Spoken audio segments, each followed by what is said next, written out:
Amazing grace, how sweet the sound that saved a wretch like me.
Salam adik-adik yang diberkati Tuhan Yesus, selamat hari Minggu dan selamat beribadah buat kita semua.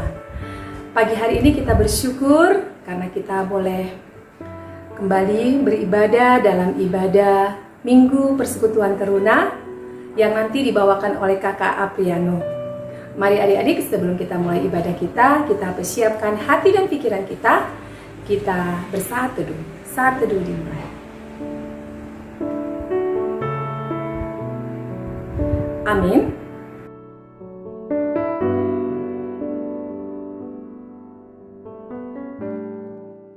Hari Minggu, hari yang mulia, itu hari Tuhanku. Ia bawa rasa bahagia masuk dalam hatiku. Hari Minggu, hari Tuhan, hari suci dan teduh. Hari Minggu, hari Tuhan, hari suci dan teduh.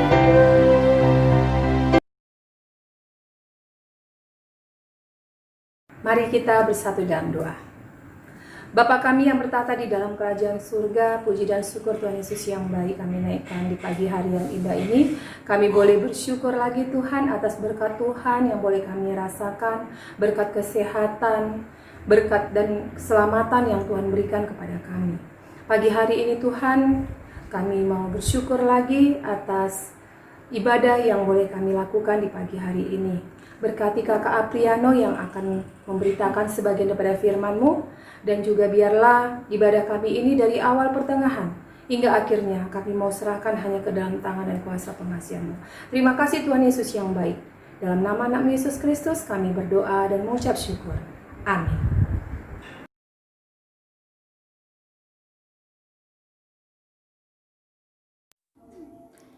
Bacaan Mazmur kita diambil dari Mazmur 148 ayat yang 13 sampai 14. Biarlah semuanya memuji-muji Tuhan, sebab hanya namanya saja yang tinggi luhur. Keagungannya mengatasi bumi dan langit. Ia telah meninggikan tanduk umatnya, menjadi puji-pujian bagi semua orang yang dikasihinya, bagi orang Israel, umat yang dekat padanya. Haleluya.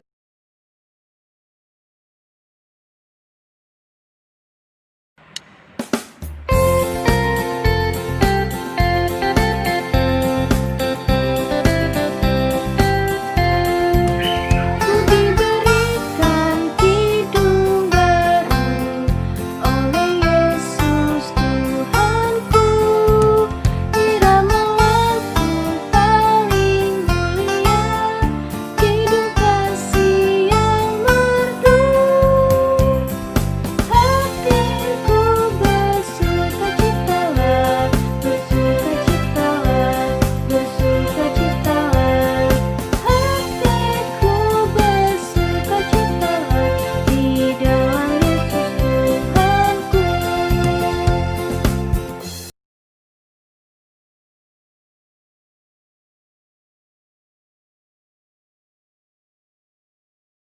Sebelum kita mulai firman Tuhan kita berdoa dalam doa.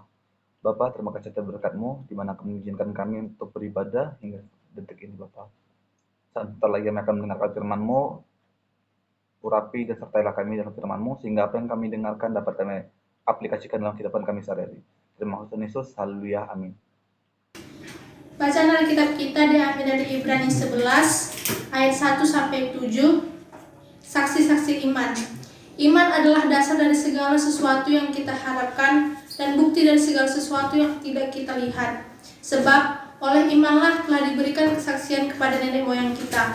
Karena iman kita mengerti bahwa alam semesta telah dijadikan oleh firman Allah, sehingga apa yang kita lihat telah terjadi dari apa yang tidak dapat kita lihat. Karena iman Habel telah mempersembahkan kepada Allah korban yang telah baik daripada korban Kain. Dengan jalan itu ia memperoleh kesaksian kepadanya bahwa ia benar, karena Allah berkenan akan persembahannya. Dan karena iman ia masih berbicara sesudah ia mati. Karena iman Henok berterangkat supaya ia tidak mengalami kematian, dan ia tidak ditemukan karena Allah telah mengangkatnya. Sebab sebelum ia terangkat, ia memperoleh kesaksian bahwa ia berkenan kepada Allah. Tetapi tanpa iman tidak mungkin orang berkenan kepada Allah, sebab barang siapa berpaling kepada Allah, ia harus percaya bahwa Allah ada dan bahwa Allah memberi upah kepada orang yang sungguh-sungguh mencari Dia. Karena iman Allah, iman makanmu dengan petunjuk Allah tentang sesuatu yang belum kelihatan, dengan taat mempersiapkan bahtera untuk menyelamatkan keluarganya, dan karena iman itu ia menghukum dunia, dan ia ditentukan untuk menerima kebenaran sesuai dengan imannya. Adik, selamat pagi, selamat hari Minggu. Untuk ibadah persekutuan teruna kita di pagi hari ini akan dibawakan oleh Kak Apriano. Bahan bacaan kita terambil dari surat Ibrani 11 ayat yang pertama hingga yang ketujuh. Adik-adik sekalian, surat Ibrani ini ditulis untuk jemaat Israel, di mana pada masa tersebut mereka masih baru percaya kepada Allah. Mereka masih belajar, masih mencari tahu tentang kebenaran firman Allah. Sehingga sang penulis menceritakan bagaimana iman tersebut, definisi iman, bahkan memberikan contoh-contoh iman dari tokoh-tokoh dalam Perjanjian Lama. Dapat dibaca dalam surat Ibrani 11 ayat yang pertama hingga ketujuh di pagi hari ini. Pada yang pertama, sang penulis menjelaskan, mendefinisikan tentang iman, yang dimana mengatakan, iman adalah dasar dari segala sesuatu yang kita harapkan, dan bukti dari segala sesuatu yang tidak kita lihat. Ayat yang pertama ini, sang penulis yang mengatakan bahwa iman tersebut adalah tindakan kita, tidak kita dari perkataan. Iman adalah dasar dari segala sesuatu yang kita harapkan, dan bukti merupakan tindakan kita dari segala sesuatu yang tidak kita lihat, adik-adik. Kita tidak bisa melihat iman tersebut. Karena apa? Karena imannya lebih ke tindakan kita, dari apa perilaku kita, bagaimana kita melihat tindakan kita. Bahkan dapat kakak katakan, iman tersebut melebihi sebuah tindakan. Karena apa? Jika kitanya melakukan sesuatu sekedarnya saja, terus selesai, dah lupa begitu saja. Tidak begitu menurut kakak. Melainkan dari tindakan tersebut, apakah kita melakukannya dengan ketulusan hati, penuh dengan keikhlasan, penuh dengan perasaan, sehingga tindakan kita tersebut menjadi sebuah tindakan yang bermanfaat buat orang lain, bahkan menghasilkan sesuatu yang lebih dari yang kita harapkan, adik-adik. Contoh, mungkin adik-adik ingin membersihkan rumah. Disuruh orang tua adik-adik untuk membersihkan rumah, menyapu, mengepel. Mungkin adik-adik sering melakukan hal tersebut. Namun di suatu hari adik-adik melakukan hal tersebut, membersihkan rumah dengan ketulusan hati, dengan rasa yang ceria, dengan kebahagiaan, dengan tulus hati membersihkan rumah yang merupakan disuruh oleh orang tua adik-adik, dengan hasil yang memuaskan, bersih. Bahkan tidak ada noda kotoran yang menempel di lantai adik-adik. Bahkan saking adik-adik tulus, saking adik-adik serius melakukan hal tersebut, adik-adik menutup pintu rumah adik-adik, melarang satu orang pun untuk masuk ke rumah agar lantai tetap bersih selama adik-adik membersihkan rumah. Ketika adik-adik ngepel, ada tetangga datang ke rumah adik, ingin masuk rumah adik, mau jumpai orang tua, menjumpai ibu contohnya. Adik melarang tetangga adik masuk dengan alasan, saya sedang membersihkan rumah, saya sedang ngepel, saya tidak ingin ada orang yang masuk ke rumah ini dengan kaki yang kotor. Sehingga ketika ada orang yang masuk rumah, adik menyuruh mereka untuk melepas alas kakinya, mencuci kaki terlebih dahulu, melapnya di alas kaki adik, baru mereka bisa masuk rumah. Agar apa? Agar lantai tetap bersih adik. Itu merupakan salah satu contoh dalam kehidupan nyata adik, yang dimana adik melakukan dengan ketulusan hati, dengan keikhlasan hati, penuh dengan perasaan adik mengepelnya. Dalam contoh Alkitab juga ada seorang yang salah satu tokoh dalam perjanjian lama yang melakukan dengan ketulusan hati, dengan iman, percaya, menerima panggilan Yesus, menerima panggilan Allah dalam hidupnya. Tugas dan panggilan Allah yang disampaikan kepada dirinya, dengan ketulusan hati dia menjalankan dengan niat dan percaya bahwa Allah akan memberikan yang terbaik, bahwa ini perintah Allah. Jadi dia melakukan dengan ketulusan hati dan keikhlasan. Yaitu tokohnya yaitu Kain dan Habel. Habel percaya kepada Allah, dia beriman kepada Allah, sehingga dia memberikan yang terbaik dari hasil ternaknya. Dalam cerita Nuh juga, Nabi Nuh, dia membangun bahtera. Orang-orang mengatakan bahwa dia gila membangun bahtera yang besar di atas bukit. Ngapain coba dia membangun bahtera di atas bukit? Dengan alasan akan ada air bah yang datang yang akan membersihkan kota tersebut. Yang gila di atas bukit bakal ada air bah? Tidak mungkin. Dalam pandangan orang-orang pasti tidak mungkin. Karena pada masa tersebut, kota tersebut memang jauh dari sumber air adik-adik. Hingga ya pikiran orang, ya gila, mana mungkin lah jauh dari sumber air bisa datang air bah. Namun apa? Nuh tetap menjalankan tugasnya. Begitu juga dengan Habel. Dia percaya bahwa korban persembahan harus memberikan yang terbaik. Karena apa? Karena dia mengasihi Allah. Dia cinta kepada Allah. Dia tulus kepada Allah. Dia mengimani Allah tersebut. Sehingga dia memberikan korban yang terbaik adik-adik. Berbeda dengan saudaranya yaitu Kain, yang hanya memberikan sebagian dari hasil dari tanahnya. Hasil dari tanah bisa mungkin hasil kebunnya, kebun sayuran atau buah-buahannya. Dia hanya memberikan setengah adik-adik, tidak sepenuhnya, tidak yang bagian terbaik. Penekanannya bukan dari Habel itu memberikan daging, sedangkan Kain memberikan hasil tanah. Bukan itu adik-adik. Penekanannya pada bagian yang terbaik. Di mana Habel memberikan bagian terbaik dengan keikhlasan adik-adik. Berbeda dengan Kain, hanya memberikan dengan setengahnya saja adik-adik. Tidak bagian terbaik, tidak sepenuhnya, tidak dengan keikhlasan hati. Itu titik penekanannya. Dengan Nuh, titik penekanannya bagaimana dia mau menerima panggilan Allah tersebut. Bahkan dia mau menerima dirinya dibilang orang gila. Hasilnya apa? Hasilnya sempurna adik-adik. Nuh, dia selamat dari air bah. Keluarganya, keturunannya selamat dari air bah. Kenapa? Karena Nuh dan keturunannya mempercayai Allah adik-adik. Dia mau menerima panggilan Allah. Demikian juga adik-adik. Terima panggilan Allah dalam hidup adik-adik.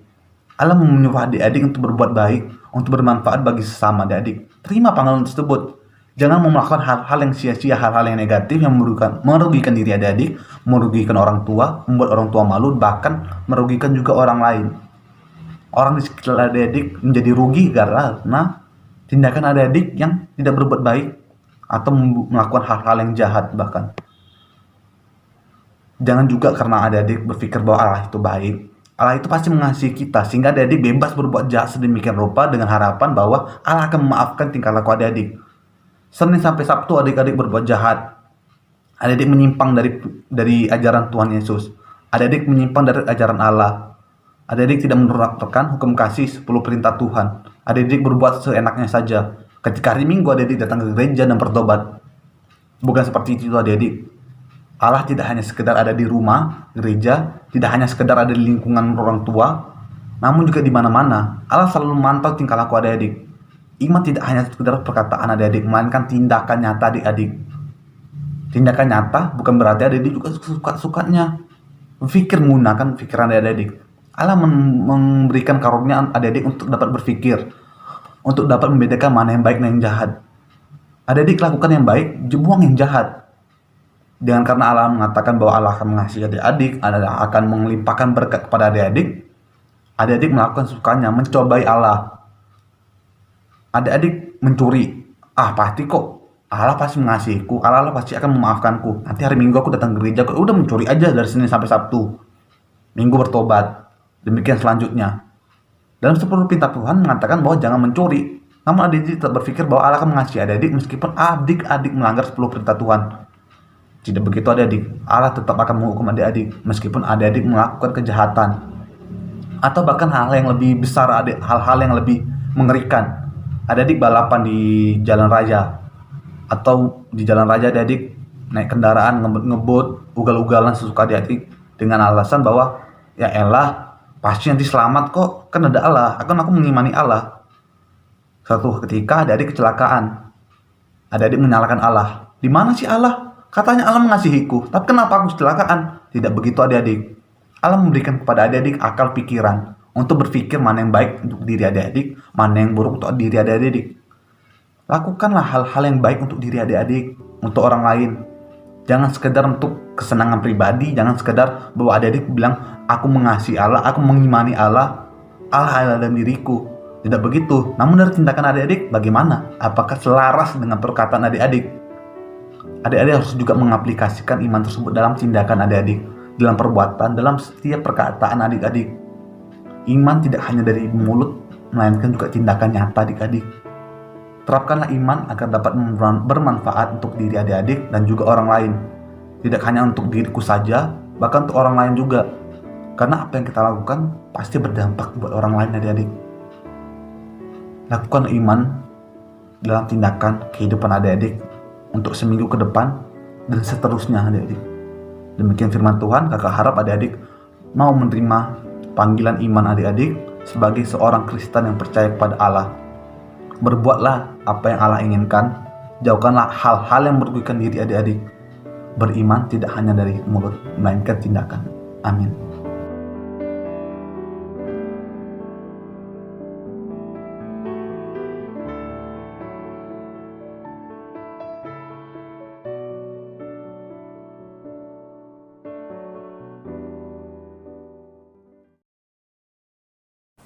Teman-teman, mari kita bersatu dalam doa syafaat.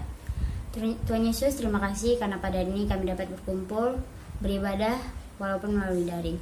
Tuhan Yesus, berkatilah negara kami, berkati Pak Jokowi yang memimpin negara ini, beri Pak Jokowi kesabaran agar dapat memimpin negara kami dengan baik.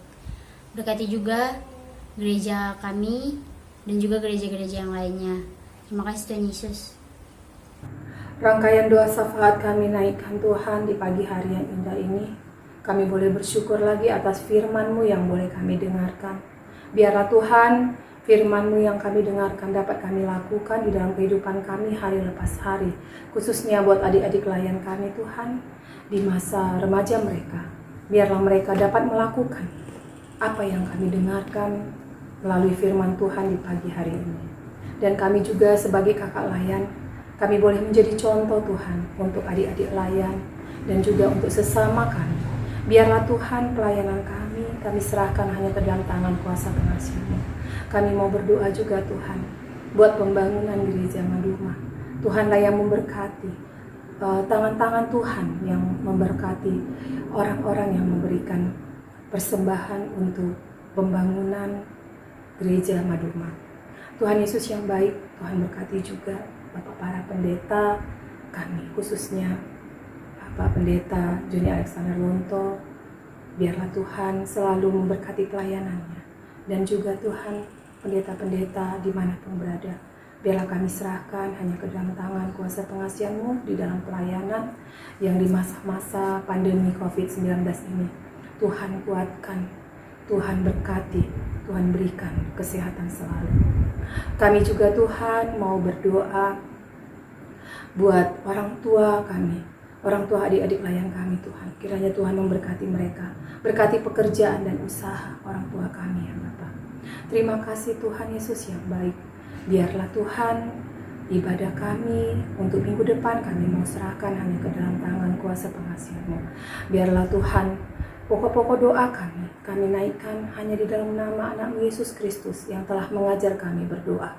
Bapa kami yang di surga, dikuduskanlah nama-Mu, datanglah kerajaan-Mu, jadilah kehendak-Mu di bumi seperti di surga. Berikanlah kami pada hari ini makanan kami yang secukupnya. dan ampunilah kami akan kesalahan kami, seperti kami juga mengampuni orang yang bersalah kepada kami. Dan janganlah membawa kami ke dalam pencobaan, tetapi lepaskanlah kami daripada yang jahat. Karena Engkaulah yang punya kerajaan, dan kuasa, dan kemuliaan sampai selama-lamanya. Amin.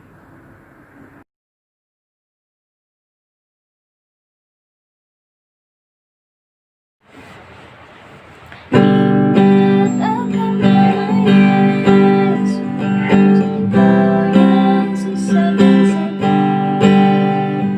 Nama itu menghiburmu, nama saja kau berdiri di dalam namanya. Mengharapkan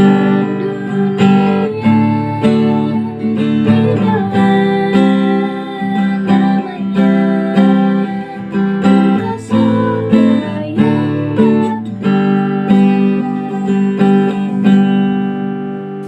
Adik-adik, kita sama-sama berdoa untuk persembahan kita pada pagi hari ini. Mari kita bersatu dalam doa.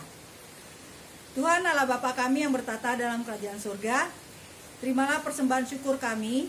Kiranya persembahan syukur kami yang sedikit ini bisa berkenan di hadapan-Mu untuk pemberitaan firman-Mu dan kemuliaan nama-Mu.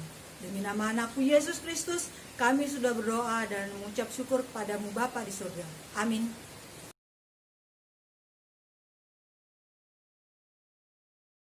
Baik, adik-adik, sebelum kita mengakhiri ibadah kita pada pagi hari ini, mari kita bersatu dalam doa. Bapa, sungguh luar biasa kasih setiamu Kau limpahkan kepada kami, di mana hingga detik ini kami dapat merasakan nafas kehidupan yang Kau berikan kepada kami, di mana kami masih bisa melihat, kami masih bisa mendengar, kami masih bisa menikmati cuaca yang pagi indah ini, di mana Engkau masih mempersatukan kami dalam ibadah persekutuan teruna di tempat kami masing-masing melalui media YouTube ini Bapa. Biarkanlah firman yang telah kami dengar dapat kami aplikasikan dalam kehidupan kami sehari-hari, mengubah hidup kami menjadi lebih baik sepekan ke depan, di mana kami mengaplikasikan iman tidak hanya dari perkataan kami mengatakan bahwa kami beriman kepadamu ya Allah, melainkan dari tindakan kami juga. Biarkanlah kami dapat melakukan seturut dengan kehendak-Mu, melakukan apa panggilan-Mu, melakukan apa yang seharusnya kami lakukan bermanfaat buat diri kami dan juga orang lain Bapa. Bimbinglah kami dalam kehidupan kami ke depannya, dalam aktivitas kami selanjutnya Bapa. Biarkanlah kasih setiamu dapat kami rasakan dalam kehidupan kami, dalam hidup kami sebagai umat Kristiani yang percaya kepadamu Bapa. Inilah doa pengharapan kami tuturkan dalam namamu Tuhan kami Yesus Kristus. Kami telah berdoa dan mengucap syukur. Haleluya. Amin. Amazing grace, how sweet the sound that